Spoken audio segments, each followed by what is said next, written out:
anyone who has listened to your previous ADHD interview will know the answers to the question that I usually ask. So if you've not already listened, Priyanka was season 1, episode 46, celebrating neurodiversity, which literally feels like a lifetime ago, doesn't it? I don't even know how long ago that was. Ages ago. I think it was March 23, something like that. In it, your dog farted, which is one of the funniest things that's ever happened on the podcast. Oh my God, I remember that. That was so funny. You left us with some very kind words when you said that your platform was inspired by ours. Yeah, I blubbed my eyes out. Yeah. Not a dry eye in the house. We bawled our eyes out too. So thank you so much for coming back. That's all right. Thank you so much for having me back. Not at all. I'd have you back every bloody week. Though blatantly obvious, the late discovery, diagnosis and treatment at 38 for severe combined type ADHD in 2022 not only improved, but genuinely saved my life, which I have since dedicated to fighting for change amidst the global ADHD crisis. As the acronym suggests, I swear like a sailor, and each episode will contain sensitive subject matter, so please always read the description before diving in, where you will also find a link to resources for support. These crucial conversations with experts by lived experience are shared to inform, validate, shame eradicate, and unite the ADHD community, with a fair few laughs along the way. I've been labelled too much all my life, but finally I celebrate my too muchness and use my justice sensitivity to let the world know that ADHD presents differently in each individual. Self-diagnosis is valid and that ADHD is not a trend. ADHD is real. And I want all ADHDers of all genders to know you are not alone. The leopard is the symbol of Aberdeen, Scotland, where this podcast began. It also symbolises bravery, the reclaiming of power, and I'm a total hun. So leopard print has become the uniform of the ADHD AF community, uniting to support each other and push for change, which together we can make happen. We are the leopard print army. Hear us roar. Hi, I'm Laura and I am ADHD AF. So we're going to attempt quick fire. I don't fancy our chances, but let's give it a go. Name? Priyanka Patel. Pronouns? She, her. Star sign? My sun sign is Scorpio. Mm-hmm. I am a Cancer rising and a Leo moon. Location? Manchester. Occupation? Mental health pharmacist / teacher practitioner. And social media content creator person, I don't know. And author? Potential author. Going to be aspiring. author. Yes. Yes, me too. I'm with you. I've been writing the book so many times, it's actually changed into 4 different books at this point.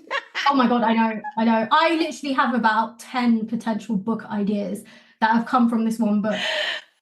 Apparently that's what publishers like though, so one day. Yeah, I mean, someone does reply to me, that'd be nice. Yeah, that would be nice. What's your Instagram handle? Little Miss _ADHD_.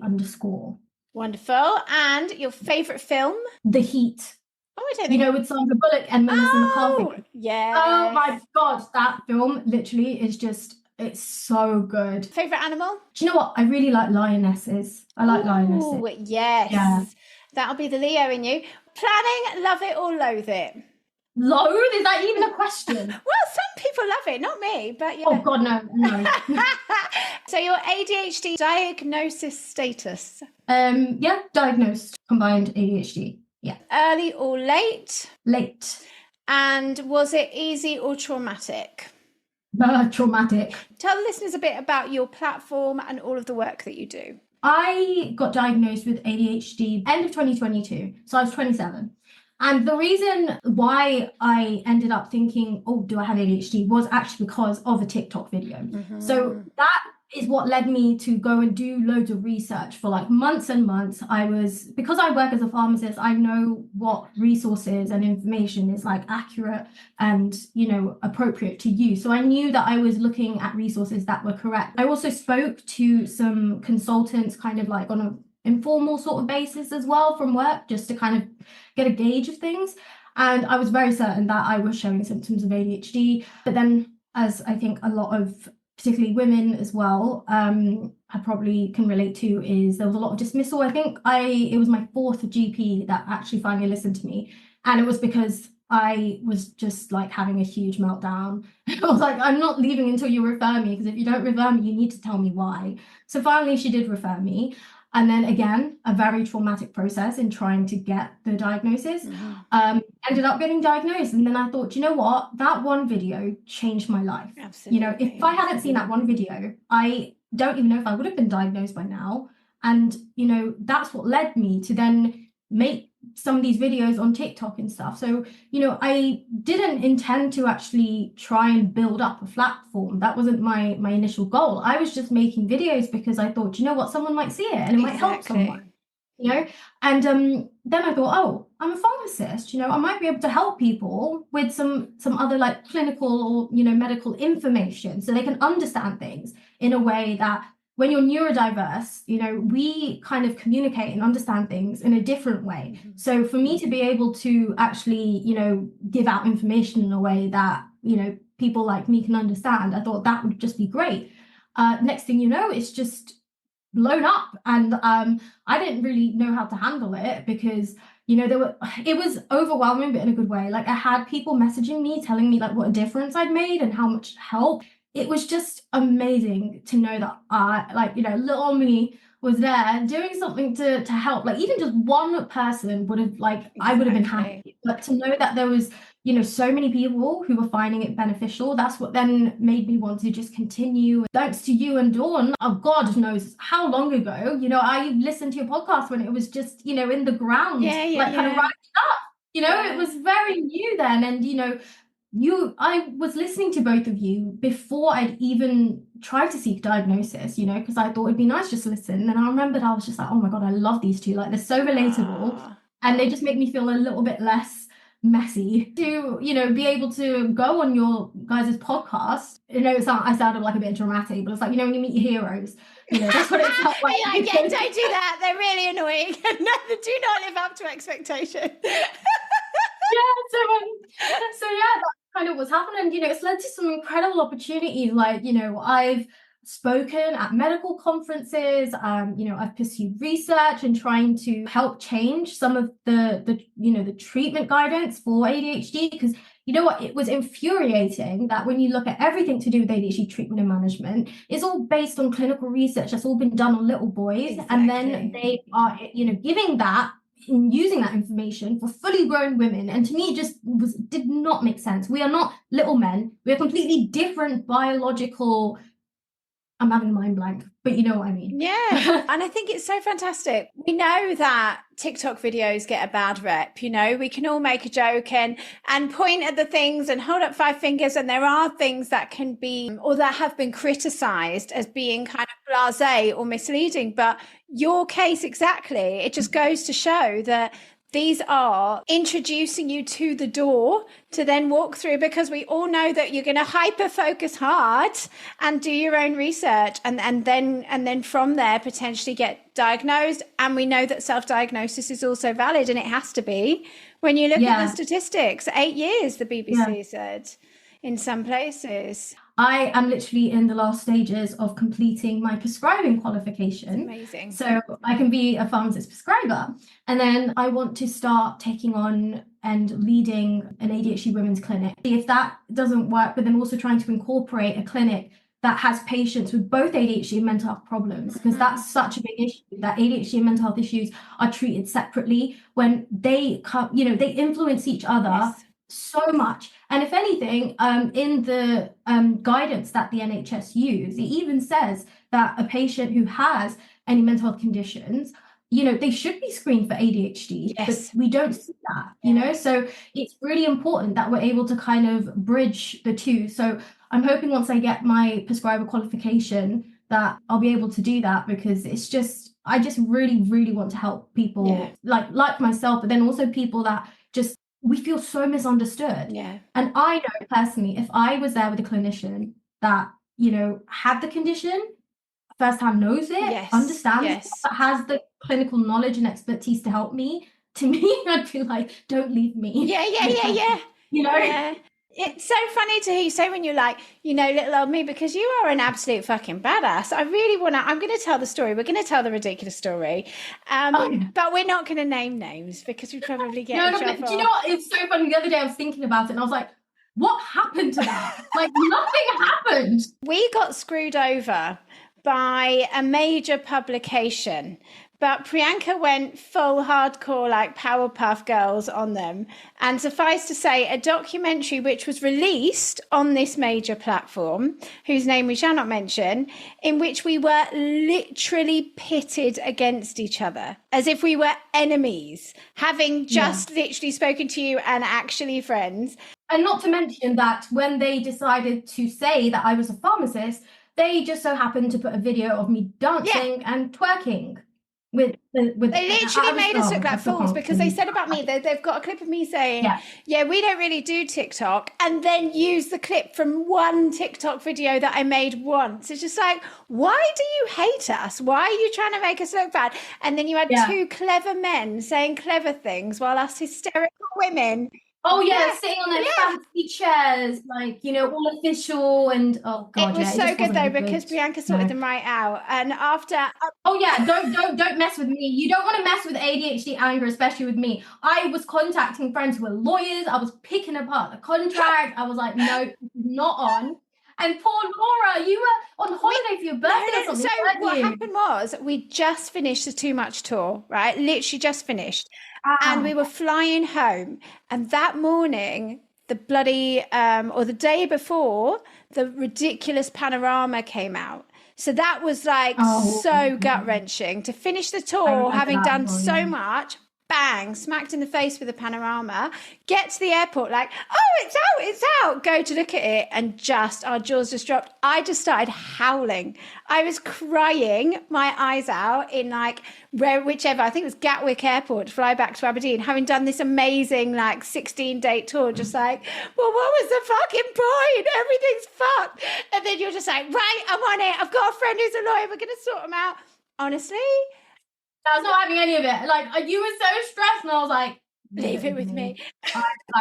No, I cannot, like, I can't go to the post office to post this off, and the thought of having to make myself breakfast makes me want to pull my skin off. But if you want me to sit there for hours contacting lawyers and picking apart a legal contract, you smashed it. And you know what? The poor guy, I actually felt sorry for him by the end of it. It was just like, you could have picked anyone to do this to, and you were fucked with the wrong people. I don't even think he knew that we knew each other. It's just like, you're a dick.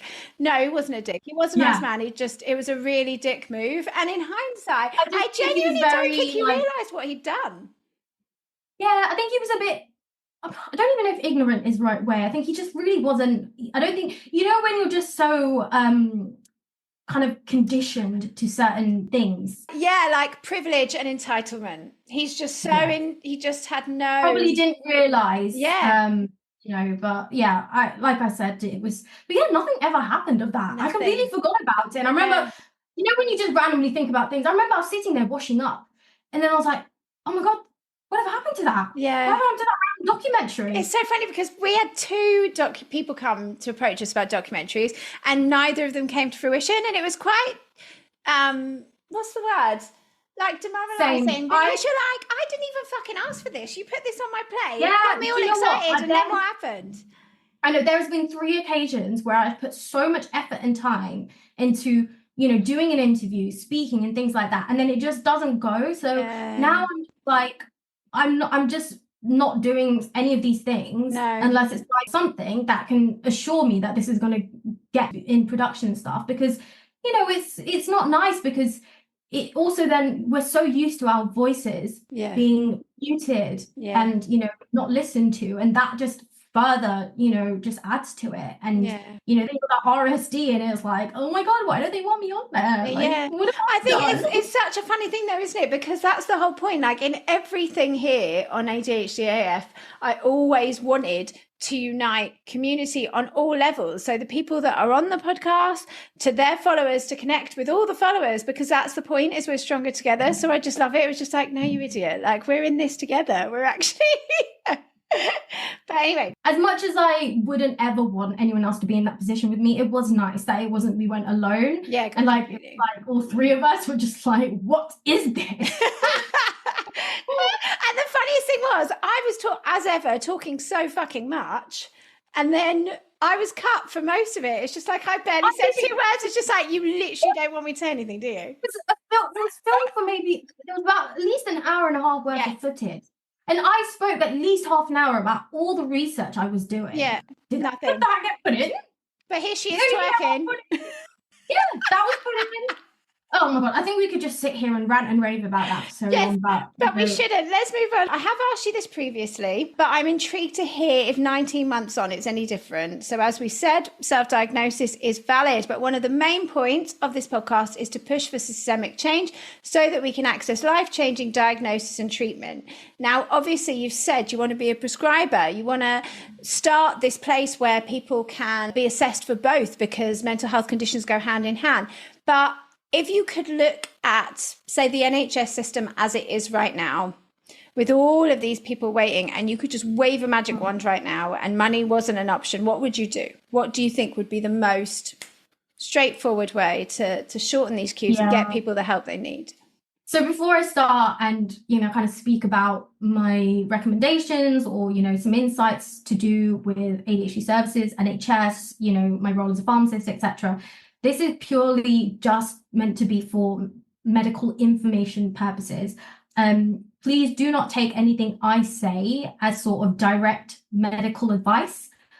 Sometimes when I do speak, I might insinuate or suggest things, but it's just because you probably understand with an ADHD brain, your mouth doesn't catch up with your head. So and sometimes you're passionate AF. Yes, I'm passionate. I know. And to be honest, I also know I'm right. But I have to make sure that I protect myself. So, guys, please don't take any of my advice as a direct suggestion. Yeah. And if there is something that you want to do, then make sure you speak to someone appropriate, okay? Yeah. Because I'm not the person or the clinician that's involved in your care. I don't have any of the information to say with certainty, this is safe for you to do, this is accurate for you to do. But suggestions like what I've, in terms of trying to navigate the NHS process and trying to find routes and stuff, that can be taken as advice. But when it comes to actual direct medical care, just take it with a pinch of salt. This is just for information, just to help you understand. But go to your clinician if there's anything you want to do, because they're the person who has to do it, not me. Please don't. So I firstly think one of the biggest issues is that there is not enough funding towards secondary care ADHD services.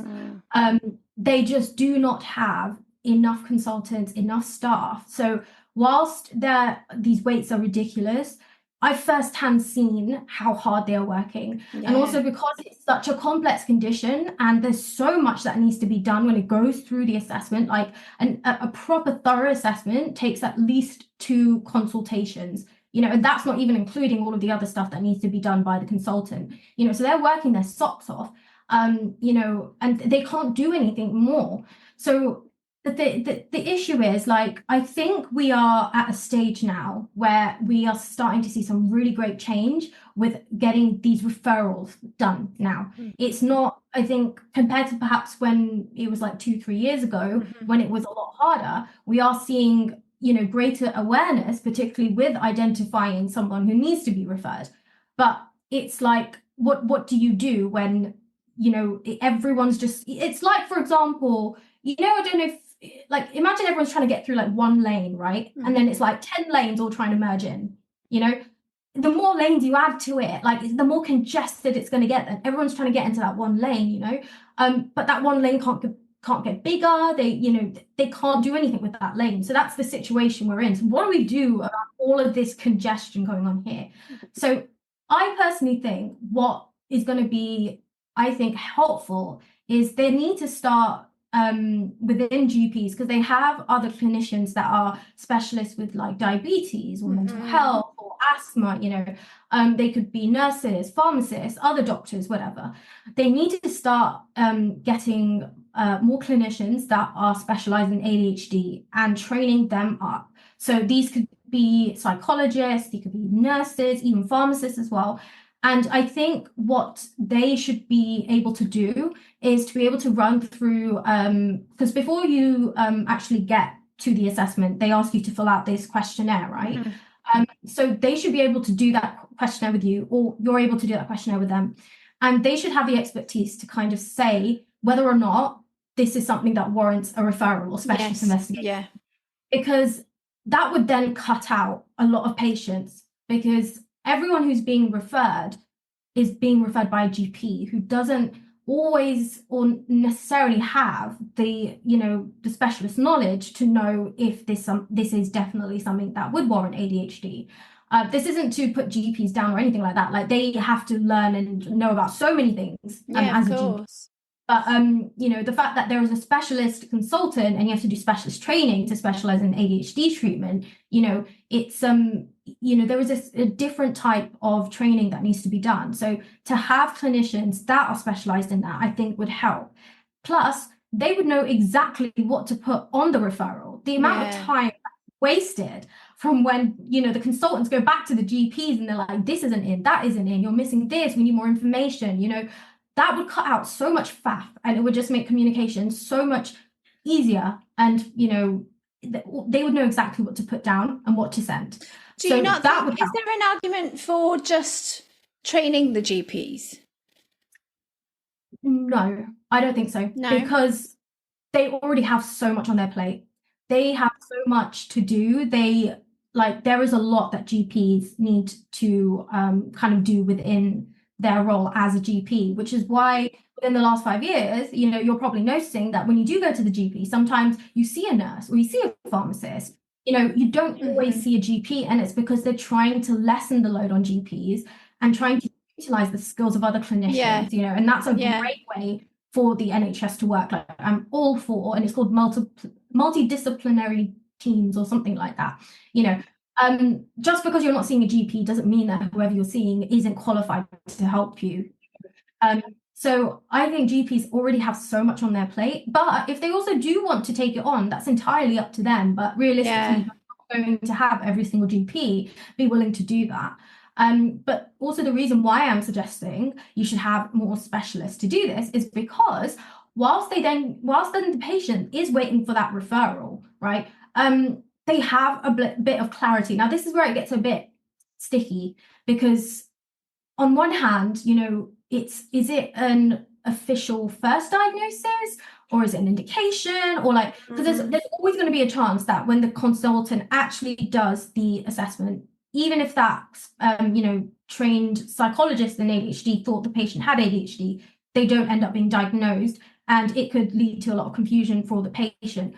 So I think very important to kind of, if this ever does happen, is to say to the patient, like, your symptoms do indicate, but we need to do thorough investigations, and rule out a lot of things. So this isn't to say you definitely are going to be diagnosed with ADHD, but your symptoms are appropriate to warrant a referral. And then whilst that patient is waiting for that consultant, this psychologist or this pharmacist or nurse, someone should work with them on helping them with sort of therapies, with sort of implementing techniques, with looking at their medications to seeing, is there anything that's making their ADHD worse? Or is there anything, like, there are certain antidepressants that are better suited for people with ADHD? So it's all about trying to create a holistic plan for this patient, because even, I don't know, like, for those who take medication, like, I take medication, and it is great, but it's not a magic cure. It doesn't take away my crazy mood swings. It doesn't take away the when my brain just decides to just be like, okay, no, we're not doing anything, or you know what I mean, or forgetfulness, things like that. It's medication is to be there to be used as a tool. Just think of it as like a walking stick, right? So it is really helpful, but it's not, I think a lot of people go to getting a diagnosis with the assumption that, okay, I'm going to get medication, it's going to sort everything out. Whilst it is very helpful, we need to start implementing so many techniques ourselves from the start, because we have to find a different way to live our lives. ADHD isn't going to go away, no matter how much you try. It's not going to go away, and no matter how many types of medication you use, and it's something that you just have to learn to live with. And I don't think because the ADHD services are so swarmed and so overwhelmed, they don't have the capacity to even help patients with that. Most of the time, what they'll do is they'll do the thorough assessment. They'll, ask you if you want to go on medication. They'll titrate you up. When you're stabilized, all right, good, you're good to go. Off you up, yeah. Yeah, that's not what they should be doing. But that's all that they are able to do because of how much work that they've got, how many patients they've got to see. They just don't have the time, so they're just doing all the essential things. So this is where someone in primary care can help. Someone who specializes, even like an ADHD coach who is also a psychologist or a trained clinician, to be able to help that person that, if they did have ADHD, why don't we try some of this? Why don't we try some of that? Any kind of coping mechanisms, any kind of lifestyle changes that you recommend to someone with ADHD is beneficial to everyone, no matter what. So even if you don't end up being diagnosed with ADHD, it's still going to help. Exactly. Every kind of, anything you suggest to help someone with ADHD is just to make their life, it's not a luxury for us to have things a bit easier or simpler. It's a necessity for us, but it's a luxury for other people. So, there's no harm done, if anything. That's the way I see it. So, that's what they could do. And this also helps with the painful stage of limbo when you're waiting to hear from that consultant. And that can go, like you said, can go up to 8 years in some places, which is, by the way, just insane, absolutely insane. I don't understand how that is happening. But this helps that patient because at least there's someone helping them in some sort of way. They've not just been left to fend by themselves and struggle. And this clinician can help explain them, and with false hope about the medication as well, that's it, you take this when even in the oh god, I can't even think of the words falling out of my head, in the instructions, in the medication pamphlet, whatever you want to call it, the patient information, but it should be working together with strategies, with support and medication. It's not one or the other. It should be both. They're meant to be working hand in hand. And that's how all of treatment is, if you think about it. Like if you look at other health conditions like diabetes or like even mental health, right? They always put forward suggestions in terms of your lifestyle choices. For example, diabetes, they'll always, besides if you are on medication, they'll still tell you work on your diet, exercise. With mental health, go to therapy, try doing exercise. So why are we not doing that and using those same messages with ADHD? I feel there's a lot of focus and importance being put on medication as the only option. But there are actually people out there who manage their ADHD without medication as well, because the condition's on the spectrum, Yes, of course. So it's different for every single person. But this, a potential clinician, this made-up goddess who is probably going to solve everything in my world, will help you do that. They're there like a sort of ADHD guru to kind of help you figure out, what is this condition? What can I do now? Because either way, when you get put on medication, you are still going to have to implement these changes, and that's one of the hardest things that you have to come to realize. And, even being a pharmacist and being in the medical field and stuff, that wasn't something that I was aware of until I had to learn the hard way, when I was like, why is this medication not doing everything I thought it would? So it's like you're utilizing that time whilst you're waiting, because there are things that can help with your ADHD symptoms. And the way that this, I think, would also be beneficial is because this might then lead to some patients who then realize, actually, I just needed help with navigating it and I don't need medication, and it would help them just be a lot more kind of motivating and promoting them to take care of their condition and themselves, and not let this condition define them and kind of take over their life. It's about actually to change your lifestyle and live in accordance with it. So, that's what they would do. They would help, ideally with the medication switching and things like that. And that's how they would make it easier.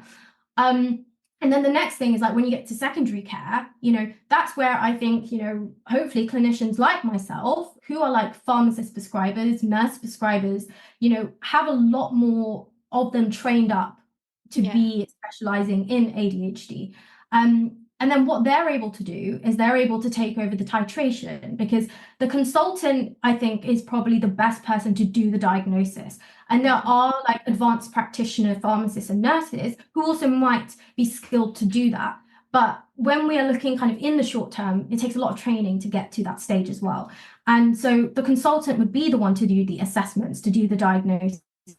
But then to save their expertise and time, that when if the patient decides to go on medication, that can then be given to a different clinician, like a nurse or a pharmacist. Yes. And pharmacists, we are experts in medicines, so it makes sense to have us help with the titration. We're the ones who we can look at the rest of your medicines and see how it interacts, because even though there might not be direct interactions with some of them, it is going to still, impact you. And then we also need to look at things of like diet. If are there any particular supplements or, things like that, like a pharmacist will be able to give you that information, tell you about the pharmacokinetics, and know if there's going to be something that impacts you. Like, for example, with women, right, we metabolize longer acting forms of ADHD medicines faster than men.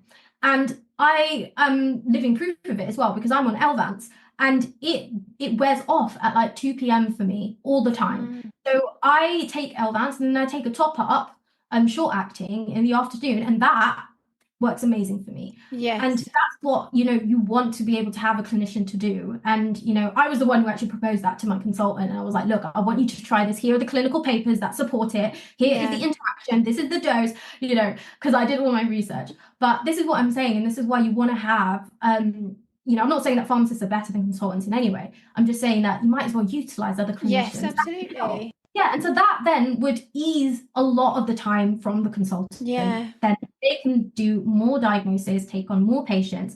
But then once the patient has got their diagnosis, if they're stabilizer medicines, when they go back to secondary care, then we've got that ADHD guru, got back to her. Yes. And then she does the follow-up, she helps, and she basically will do the monitoring. So then, a lot of GPs, this is the issue that we have as well sometimes. So when you get stabilized on any sort of medication or treatment in secondary care, regardless of what department it is, it could be respiratory, cardiac, then we got ADHD. Whoever has started that medication is obviously responsible for the prescribing and stuff. Yes. But to make it easier for the patients, they opt to doing something called shared care. And that's where they ask the GP very nicely, can you take over the prescribing for me? Because and basically to say to them, look, it's safe. I'm happy with this dose, I'm going to review this patient in 6 months or every year or whatever. And then it just makes it a lot easier for the patient to get that medication, because they can just get it from the pharmacy instead of having to trek all the way to that hospital every single month to go pick up a prescription. So it is a really great way, but there's a lot of issues, I think, when it comes to shared care, and it really does depend on your GP. Completely. That Panorama documentary, oh my God, I'm still livid, because it caused so many problems. There were so many GPs that refused to do shared care if the diagnosis and medication was done by a private clinic. Yes. And most of them were just like, we won't do it unless it's done by an NHS consultant, and it causes so many issues. And, I don't know exactly what, I can't speak and say what is the situation right now with shared care, because it really does depend. But I am in the position right now where, so I had to titrate on Elvance because the medication I initially was on wasn't working well. Mm-hmm. So now that I'm titrated on Elvance and stable, I'm now in the process of being transferred to shared care. So I'm really hoping that my GP is going to be okay with it. So I think they should be fine, because they agreed to do the first medication. But because of the treatment that I'm on, and it's 2 different medicines, and there's a lot of PRN stimulants, I don't. But we'll see, fingers crossed. That's probably the best, most detailed answer to that question I've ever had. So thank you very much. And it's very different to what you said last time, which, as I recall, was something like you wanted a really fun waiting room. Do you remember? I still want that. I still want that. That's essential. No, but now this is a bit more practical. I've been able to put on like my actual logical hat instead of living in my ADHD dream world. I still want that fun waiting room with all the abacuses and like squidgy balls and spinners and things. I thought there were sweets as well. I seem to remember there were sweets. But there is a question I want to ask you. Well, there's loads of questions I want to ask you. But obviously, as you rightly pointed out, some GPs will not take the diagnosis from private psychiatrists. You've talked a lot in your ideal world description about how it takes a long time. It is a lengthy process because there's lots of tests that need to be done. Now, obviously, the argument of some of the GPs is that the private assessments are not to the same standard. It is easier because there's less time put into it. Now, for me, I was one of those easier diagnoses, but like, I am ADHD AF. The thing is, I don't like the whole trying to, the cancel culture of ADHD private clinics. Yeah. I think it's so unfair, and it's just very hypocritical because on one part you're saying, oh, this is all for patient safety and this and that, but then it's like, but what are you going to do about it, right? Yeah. You're just basically, there's something called right to choose. Are you familiar with right to choose? Yeah. But please carry on in case anybody else isn't. Yeah, so for those who aren't familiar with what right to choose is, it is, I don't know if it's like a service or whatever, but basically when you go to your GP and they need to refer you to something specialist, secondary care, if there are, it's just too long with the NHS or they don't have the capacity, the NHS, provides funding to some of these private clinics. So this is authorized by the NHS. So what's happening is there, for example, are two ADHD providers called Psychiatry UK, ADHD 360, which are on right to choose, which means they have been approved providers by the NHS. Yes. So if you're then, as a GP, going to refer your patient to a right to choose specialist private clinic, but then you're not going to accept that diagnosis, how is that fair? Yeah. The reason why loads of people are opting for private is because the NHS is overwhelmed. Yeah, right? exactly. This is a solution for that, but then you can't just, you have to follow it through. Absolutely. And people as well, I guarantee you that no one in their right mind is going to pay nearly $2,000 for an ADHD assessment if they really don't think they have it. And that's why when, for example, people look at private centers and their, diagnosis rates and they're like, oh, it's so high, it's because these patients, and if you understood ADHD, then you would get it, right? Yeah. When someone with ADHD has got their mind fixed on something, like being diagnosed with the condition, we become experts in it, right? We understand everything. When I tell you that, like, it's just insane. And every single person with ADHD will tell you this. Right before they decided to ask for a referral, they have done a deep dive, right? They were, reading that book, reading that article. PhDs in ADHD before you've even got through the door. Absolutely. Yeah, so if there is anyone who you want to kind of see as if what they're asking for is actually valid or, justified, someone with ADHD, yes, because we are the ones that are going to go down that rabbit hole of the hyperfocus. And, the way that our brains are is like, we want to understand, we want to know every little thing about this. Why is that happening? What's led to that? What's led to this? That's just the way our brains work. There's no stopping. So, that's why there is a high diagnosis rate with these private clinics, right? And it's very difficult because I think when you look at ADHD assessments as a whole, I guarantee you there are NHS consultants who are probably themselves doing subpar assessment. I don't have any proof, and I'm not saying this is true, but I'm saying I wouldn't be surprised. Are you telling me that every single NHS consultant who does an ADHD assessment is not going to make one mistake or isn't going to do something wrong? Error. We're human beings. I've made mistakes as a pharmacist. You're a human being. It happens, right? Yeah. And I think what's really important is for when the GP looks at these referrals or recommendations to continue medication from these private assessments, is to look at the quality of the diagnosis and the report. And that's what they need to look at instead of letting their prejudice against, what they all, if they have, they don't like private clinics or don't agree with them, have a look at the quality of the diagnosis, right? Like there was one diagnosis that, I don't want to, it's not my place to say how I saw this or whatever, so I'm not going to say, but anyway, it was like a small paragraph. And I was just like, that is not acceptable. My diagnosis sheet was like 3-4 pages long, right? And that is something that it qualifies for a good assessment, right?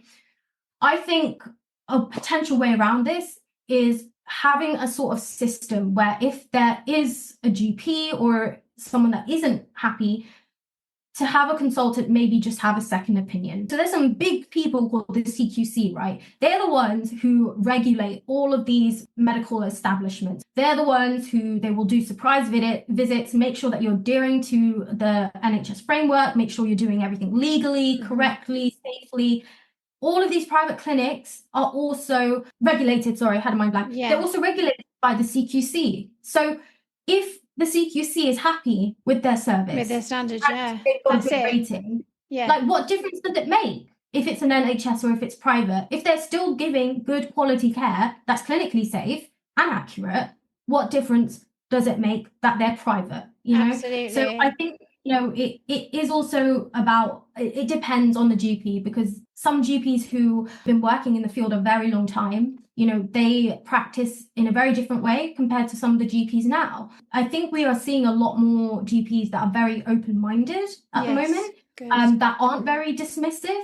I think we are starting to see some really great GPs coming because of all of this awareness around not just ADHD, but just about, you know, just healthcare in general, and, you know, actually wanting to help the patient and not just be so black and white about this criteria. We need to do it according to this and put this person. It's a really tricky one, but I think personally, if anyone is in a situation where their shared care has been rejected, there are GP surgeries everywhere, right? There's going to be someone that will take it. Just because if your GP decides that they aren't comfortable with this, you can also ask other GPs in that surgery. But you need to find out. Sometimes it might be a surgery decision. It might just be a thing that they do in the surgery saying we don't accept private. So it doesn't matter what GP you speak to. But there are other GPs out there that you can ring their reception, explain the situation. Not everyone is going to say no, but even if they say no, don't just accept it. You're entitled to your continuation of care.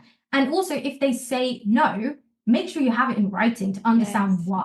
You know, and this is where you want to ask them, like, you know, and this is where, like, for example, all of the things I've been saying, you know, get all that information to them, give them the facts of the CQC rating for that clinic, tell them, like, you know, my diagnosis report, you know, it goes through A, B, C, this is the criteria for a diagnosis, they ruled out this, that, you know, you will, when you are fueled with ADHD rage and injustice, I know you guys can do it, so don't worry.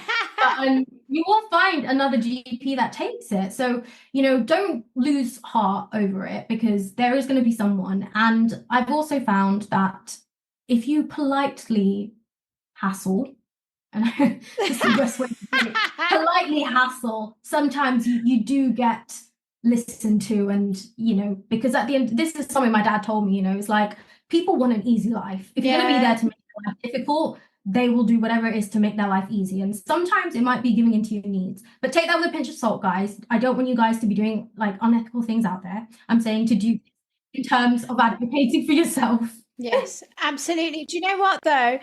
Like, I'm just absolutely astounded. And I mean, I don't know why, because obviously it makes sense. It's like you were talking with the different lanes coming into the one lane, but we're still in the grips of this medication shortage. So what can you tell us as a pharmacist? What do you know? So it's very difficult, because I have actually gone to the length of phoning up some of these pharmaceutical companies because, you know, when you go, first of all, when you go to your pharmacy and you try and pick up the medication, first of all, please don't take your frustrations out on them. Okay, they are just the ones placing the order. They do not make the medication at the back with cardboard boxes and tears, because they are just placing an order. If they could, there'd be no shortages. And like when I was working in community pharmacy, because I used to be, like, you know, on the high street and stuff, you would be so shocked the amount of people that did not understand the concept of how a pharmacy works. You know, we order it in and it gets delivered. It's literally like placing an order on an online shop, like, you know, and that's not to kind of, in a way that might, like, kind of, you know, take away this, you know, this seriousness and, you know, the importance of medicines, but I'm just trying to help people understand the process. So what happens is, if the medication doesn't come in, we don't get told. So when you go in and ask your pharmacist or the pharmacy staff, why is this not in here? They don't know, and they genuinely do not know, because as a pharmacist in community, I've even rung up the suppliers. like, you know, from whoever I got it from, and they're like, we don't know. No one tells us this information. So that's why, you know, I can understand the frustration from a patient point of view. And it's like, how are you going to help me? You're just saying you don't know. I've not got my medication. Like, you're completely entitled, and it's justified, your frustration. But the thing is, please try and see the other side as well, which is hard when you have ADHD. I get it. Well, Yeah. you're just the messenger effectively, and you don't even have the message to give because you don't know Exactly. either. Yeah. And your pharmacists are there to try and help you. And I guarantee you, if the medicine hasn't come in, they've been ringing around other suppliers. You know, they've been trying to find other alternatives in the background. So, you know, they are trying to do what they can. But if it doesn't come in, it doesn't come in, and there's nothing we can do. So, you know, I've then actually, like I said, went to the lengths of trying to phone these companies like themselves to the medical information department. And again, they can't even give me information as well. And this is coming from people who work at these factories and manufacturer warehouses and stuff. And there's a lot of different theories, but you know, it's a combination of a lot of things, I think. So first of all, you know, when you have such an increase in the amount of people getting diagnosed and the amount of people getting prescribed medication, that you've got that supply and demand issue, haven't you? So before like kind of the whole, you know, prevalence of ADHD went up, you know, these manufacturers over time, they kind of got a feel of the supply and demand, of how much they had to make.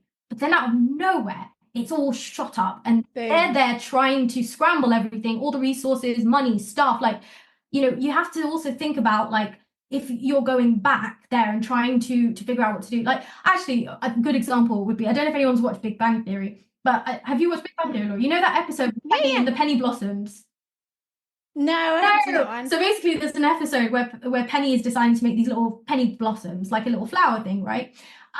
You know, she's selling like one or two here and there to people that she knows. Then all of a sudden, out of nowhere, you know, Sheldon and Leonard and them, you know, she wants some help to make it bigger and stuff. So they make her a website, and then out of nowhere, she gets an order for 1,000 penny blossoms, right? So they're all scrambling around, you know, trying to work themselves to the bones, and they end up doing a whole all-nighter to do the penny blossoms to make the order count. And when they get the same order the next day, that, you know, I think they ended up cancelling it or whatever because they just couldn't do it. So, you know, that is just a brilliant example to kind of understand. They're trying to, you know, try and figure out how to manage this huge, you know, surplus of prescription. And also, just because there is an increase in prescribing doesn't mean that prescribers are prescribing these medicines inappropriately. And it really annoys me when they say that, because whenever you look at patterns of healthcare conditions and you see the increase in prevalence of them, there's also going to be an increase in prescriptions. You know, it's just a pattern, and that's what happens as soon as something is made aware. That's what's going to happen. You'll see it with any sort of medication and medical condition. You know, those consultants are trained. They've got loads of expertise. They have done so much training that I know, and it's on them as well, their registration, that they prescribe something appropriately. So, you know, anyone who gets prescribed ADHD medication, it's been done by someone qualified and appropriate, right? Just because there's an increase doesn't take it away from that, you know? So there's, you know, you've got the impact of kind of the supply and demand of it. And then you've also got the issue, and it potentially could be to do with Brexit as well, about trying to get some of these, you know, I don't know how to explain it. So excipients, and, you know, it makes it sound like we're building something, but anything. But anyways, everything that you need to basically make these medicines, right? Brexit, I think, has probably caused a lot of issues with that, because it's caused problems with kind of importing, exporting. You know, we don't have, from what I understand, the same ease we're trying to get things from other countries, places, you know, so that's caused a lot of problems. That's caused an increase as well in a lot of prices. And it's, you know, there's a lot of stuff that just happens in the background that we as patients and consumers have no idea what's going on. But, you know, those are two of the things that I think is happening.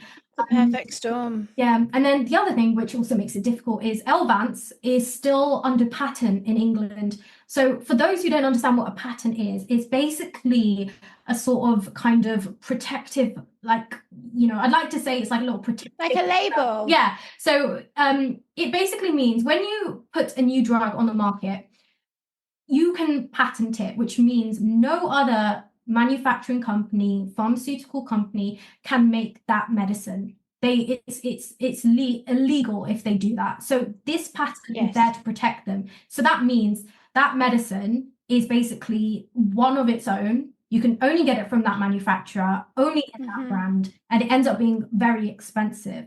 So that's what happens whenever a new medicine comes to market, right? But then once that patent expires, any company, any manufacturing company can make it. And when they make it and you see the box and it just says the medication name and it's not a brand, those are called generic medicines. They are a lot cheaper to make, a lot cheaper to buy, but they are the same thing. It's just a brand compared to, you know, it's like, for example, buying Heinz ketchup and then, you know, Tesco own or whatever. You know, sometimes you can't really taste the difference. I don't know, one might look prettier or essentially do the same thing more or less of the time. But that is also to be taken with a pinch of salt, because just because they are generics or a different brand, they're not the same thing. So there might be small little things that differ. Tweaks. Yeah.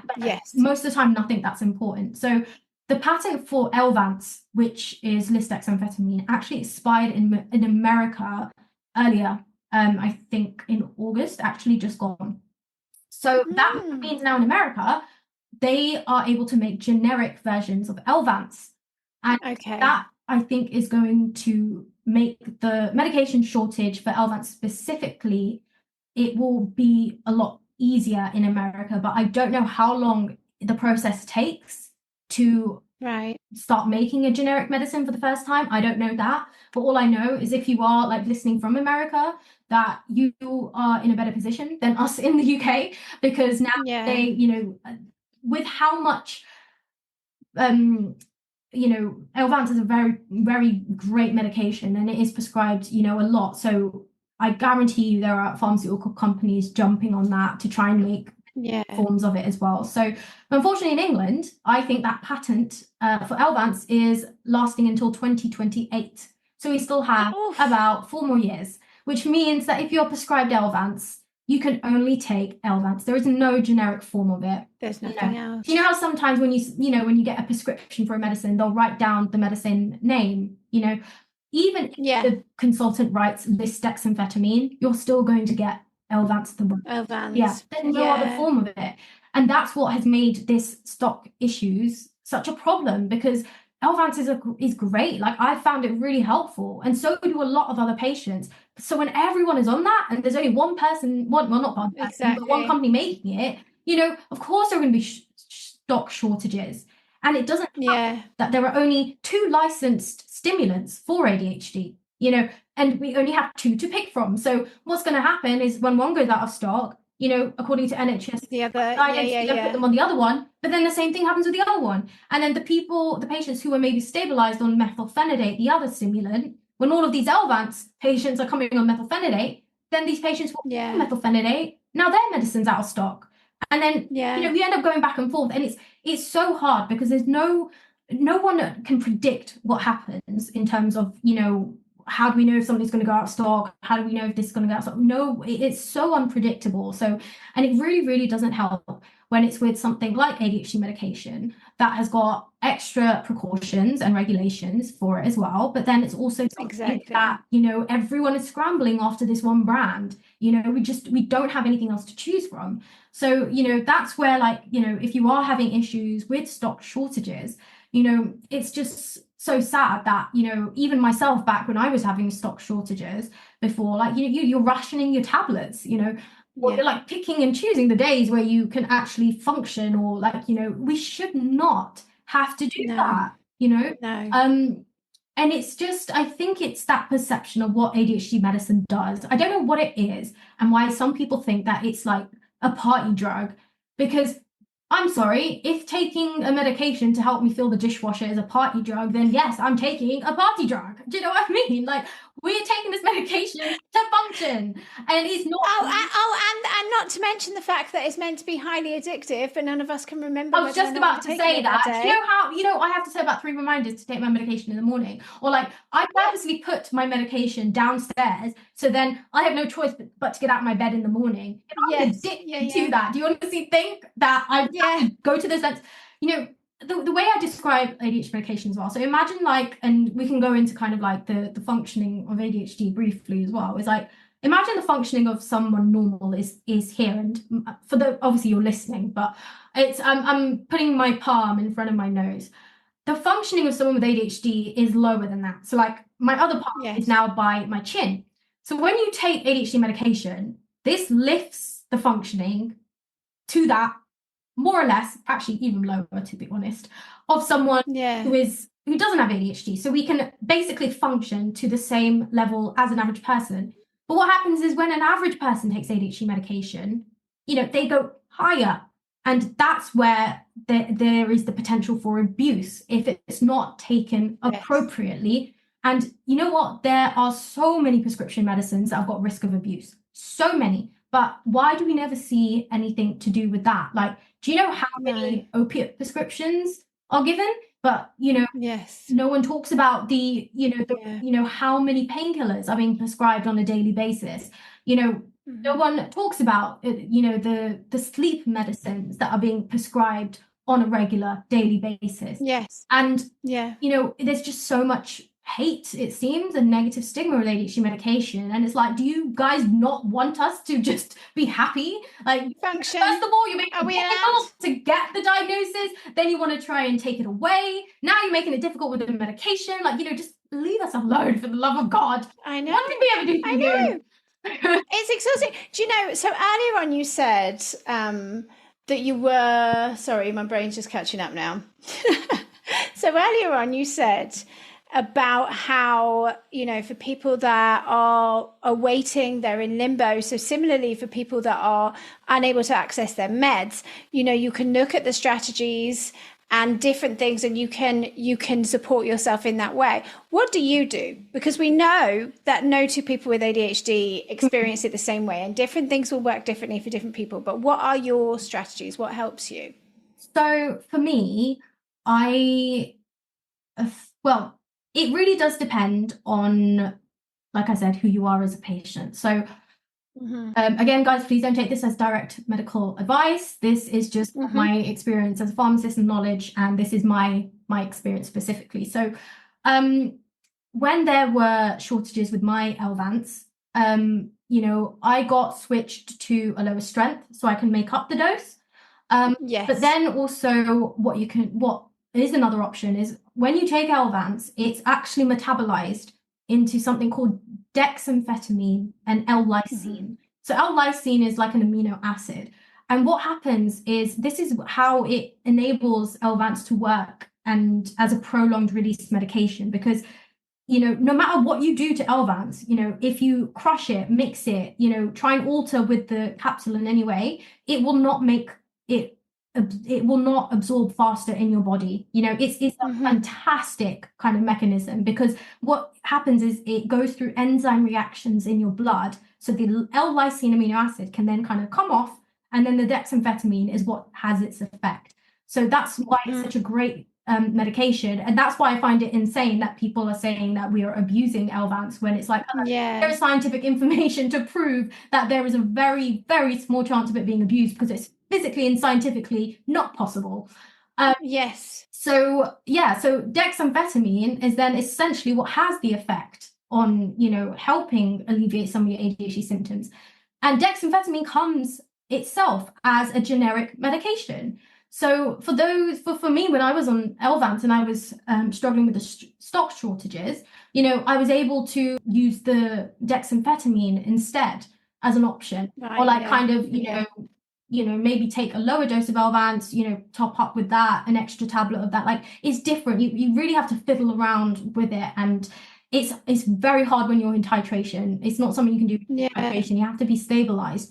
So, those are some of the things I did as well. But then also it's like, it's so important that we focus on our diet and our lifestyle instead, because people with ADHD are more likely to have vitamin and nutrition deficiencies. They're more likely to have inflammation in their bodies, inflammatory markers, gut issues, metabolism issues, you name it, right? Anything that would make it harder for us with our ADHD, or kind of, being able to respond to medication. Most people with ADHD will probably have that. So, one thing which I think people should be doing this anyway, as part of ADHD treatment and management is, getting a full blood work done to kind of see where your levels are at with all sorts of, your electrolytes and I'm having a mind blank, sorry. So any vitamins or anything that can be measured, sort of like your iron levels, your vitamin D levels, vitamin B levels, Yes. all of those kind of things. Because that will also give you an indication of if there is something that you are already really low in. And to be honest, I think people with ADHD, there are certain vitamins that even if you do have like the right level according to the reference ranges, we need more. And it's really important to speak to your doctor or GP, even if you're taking supplements or want to take vitamins, make sure you talk to them because just because they're supplements and can be bought over the counter, right? They still it doesn't mean it's compatible. That it's still side effects of them. They still can be dangerous, but there's certain vitamin Bs that are really good for brain function as well, and for sleep and those kind of things. And vitamin D is absolutely essential. We live in such a there's a bit of sun, very rare, but we rarely get any sun, and I think that's why England is so miserable. And it's because vitamin D is so I don't think we realize how important vitamin D is for us. It really does depend on you as a person in terms of what specifically you struggle with in terms of your ADHD. Yes. Is it more of the inattentive stuff or the hyperactive stuff? Because there's different vitamins that help with different things. But one thing that I will say that is good for people, patients with ADHD to take regardless of, omega-3s capsules are they're brilliant. They've always been known to help with brain function as well. And there's a lot of scientific evidence for that as well. Whilst all of these supplements, please remember, they are not being recommended specifically for ADHD as such. They are not medicines that have gone through clinical trials to be proved to alleviate ADHD. What they are good at is helping to alleviate the symptoms that might be due to ADHD, such as the brain fog, the concentration, the attention. Regardless of if you have ADHD or not, these are what some of these supplements can help with. So, there isn't any harm in trying. But then at the same time, when you've got like a whole cohort of people saying, oh, I've taken omega-3 and it's really helped, and all of those people have ADHD, you can kind of unofficially say, oh, this might actually help with my ADHD. With us, with our faulty dopamine receptors, to not get that reward hormone, which helps so much with motivation. And then you're going to add on top of that, so many of us struggle with our self-worth after a lifetime of not fitting in, of struggling, of feeling like we're failing. How do we motivate ourselves to do these things? So many times I hear people saying, well, you need to eat well. And then I know myself, I'll sit and watch the fruit rotting in the bowl. How do you feel for you specifically, Priyanka? How do you motivate yourself to look after yourself, to keep on top of taking the vitamins, doing the things that are good for you, that are going to help you? Yeah. So this is something that I'm still trying to figure out. And I think it's not clear cut. It's not easy. Like I am coming up to 2 years now since my diagnosis, and I still have no bloody idea what I'm doing. It's really, really difficult, and I'm still figuring it out. But like, there are certain little things that help. So, for example, I've got one of those sunset lamps, and that really helps with helping me kind of be sleepy in the night, because it does a kind of like switch thing. And then when you put the alarm on, it gets brighter, and it helps. It does help wake you up. And one thing that I've done is I put the alarm across my bed on the other side of the room. So then when it goes off, I've got no chance but to grumble and get up and turn it off. And now that's the hardest part, is getting out of the bed. And I think when you're trying to figure out what's the best way to manage your life, you need to do some deep diving and really, really work on your awareness about yourself. Like if there's something you're struggling with, it's about trying to understand specifically what part is that struggle. And most of it is with ADHD. It's that first part. Once we start doing something, it's not that easy. I mean, I put off, sending an Amazon package for months, and then it took me 1 minute. Absolutely. Exactly. Most of the things that we don't want to do or we put off doing actually ends up being things that are, they're not as bad as our brains have made us out to seem. But it depends on you as who you are, how difficult that, that task paralysis or that executive functioning is. So, you have to pick and choose with certain things and find what works for you. Yes. So like, and we know also that our ADHD symptoms are exacerbated by our hormones. So as people who menstruate at different parts in the cycle, things are going to be, because once you get a hang of your cycle, and then once you understand yourself, you will know, for example, like in the future, like the next month, if there's, if you've got to do a presentation or something, if it's going to be in the week before your period, don't do it. Or if there's, if you want to celebrate your birthday, you want to do it just before like your ovulation or something, because that's when you're going to be at your best to enjoy it and socialize. yes, You can plan your life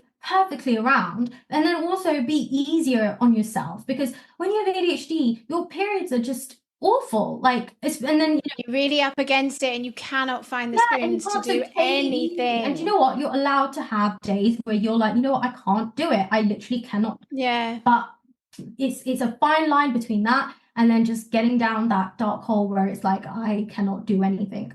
And yes, what the thing I think really, really helps people with ADHD is we need structure, but we don't have the ability to maintain structure. So, it's really difficult. But I think something for me, which personally helps, is I have one of those, those sad lamps which have the wavelengths of like light. Yes. Yeah.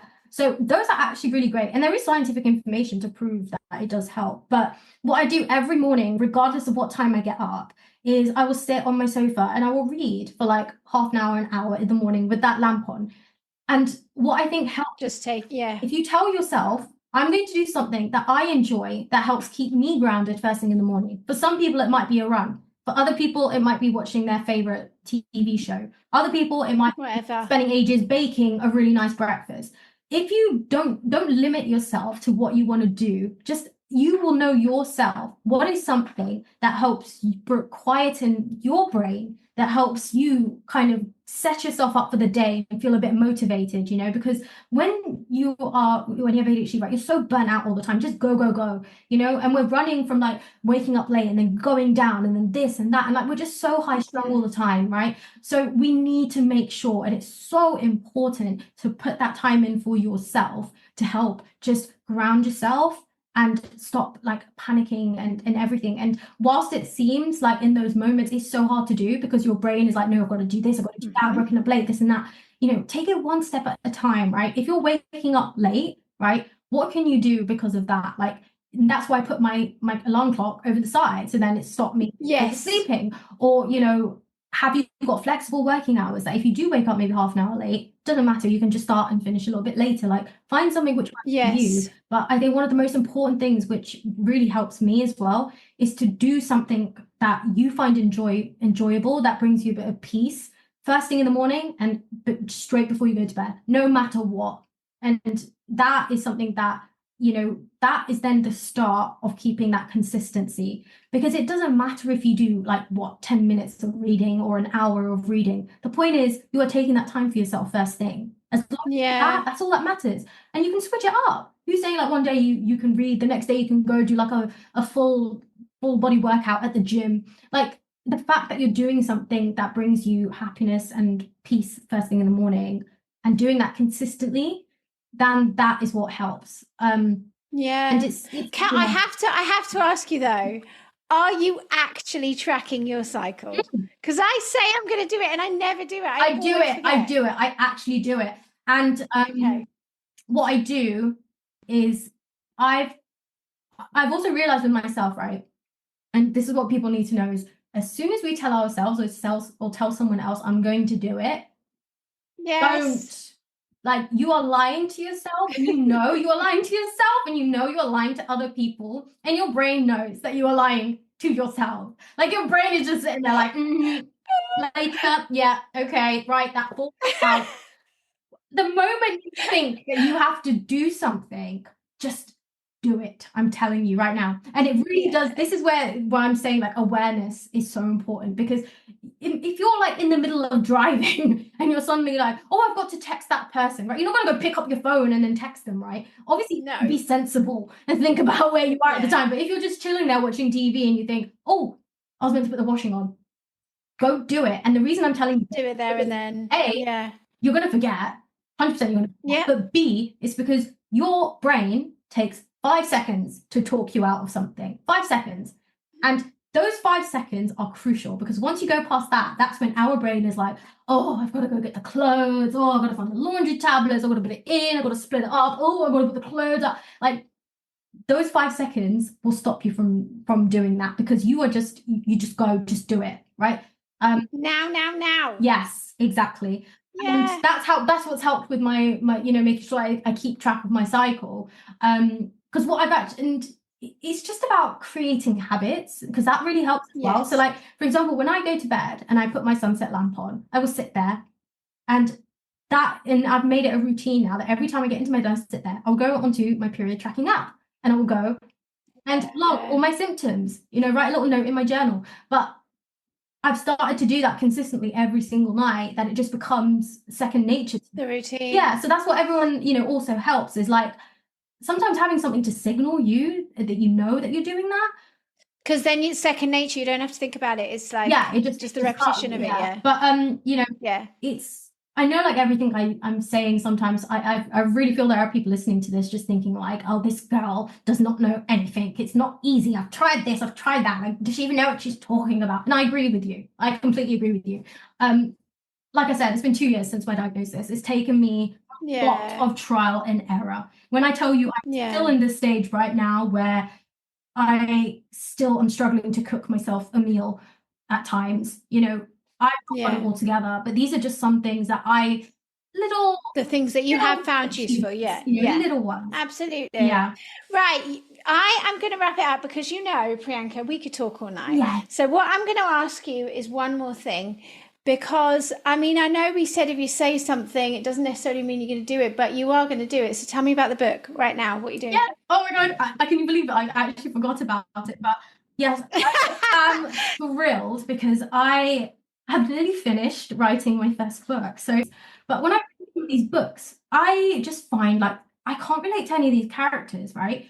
It's very rare to see women of color sometimes in we are seeing a bit more, but most importantly, it's very rare to see any neurodiverse representation in these books. I mean, sometimes there might be traits of a character that you find, oh yeah, similar to me. The manic pixie dream girl. Oh yeah. Really, but right? There was never any like direct reference to something like ADHD or autism, or something that's just authentic in a way to help women like me and you feel represented. So that's when I had this insane idea, and I was like, let me write a book, let me write a story of a girl who learns that she has ADHD. Because we're so different, right? We believe everything else around us, and if everyone else is doing this thing or everyone else is saying this thing, that must be right.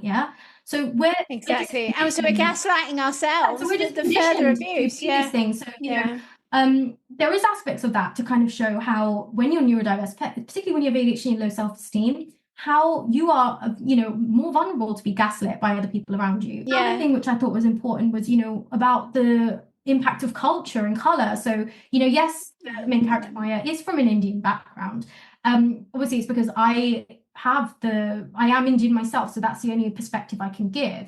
But also, it's when you are coming from any sort of minority as such, when it comes to culture, there's that added pressure of when it comes to being a woman, let alone a woman with ADHD. So I think parts of the family dynamics, the pressures to find a partner, and what it means to be a woman as such in Indian culture.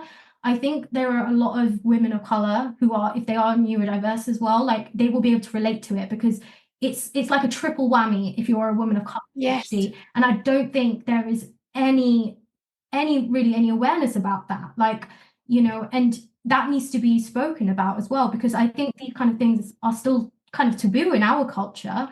ADHD is not really thought of real, or even mental health, and we are making changes, but we still have a long way to go. So, it's important to touch upon those things and how culture impacts that, and how it can really, really affect the self-worth of women with ADHD who is a woman of color, our low self-esteem, our beliefs about ourselves and about the world, they warp our perceptions of things. And this is a lot with people with ADHD, is we always have good, pure intentions, but we just self-sabotage. We don't go about things the best way. And then, we don't make the best decisions. But everything we do comes with love and care. And sometimes it's so hard when people can't see that. Hard relate to that one. Thank you so much to the legendary Priyanka Patel. How we love you so. I am so excited to read Priyanka's book. She's actually sent me a couple of chapters, which I'm dying to dive into. If you are somebody who is struggling to access your ADHD medication, I'm with you. I've had a bit of an ordeal this week, but I won't go into it because we have already talked a lot. So I will wrap this up very quickly just to say the link to the pharmacy stock checker is in the blurb of this episode. So is the link to sponsor Darren and Rosie and all of the wonderful people raising money for ADHD Liberty and ADHD Adult UK with their amazing London to Amsterdam sponsored cycle. And to everybody who has been asking me about the Emporium, we are getting there, I promise you, and I promise you it's worth the wait. So if you have been wanting or toying with the idea of applying, please do, because we're almost there now and it is so exciting. I cannot wait to share it.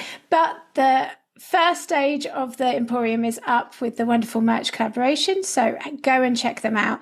You can also apply there on ADHDFemporium.com. So I just have to share this absolute corker of a most ADHD thing. First of all, thank you to everybody who has given me lots of lovely feedback about the episode with Big. The big man returned and we did have a giggle.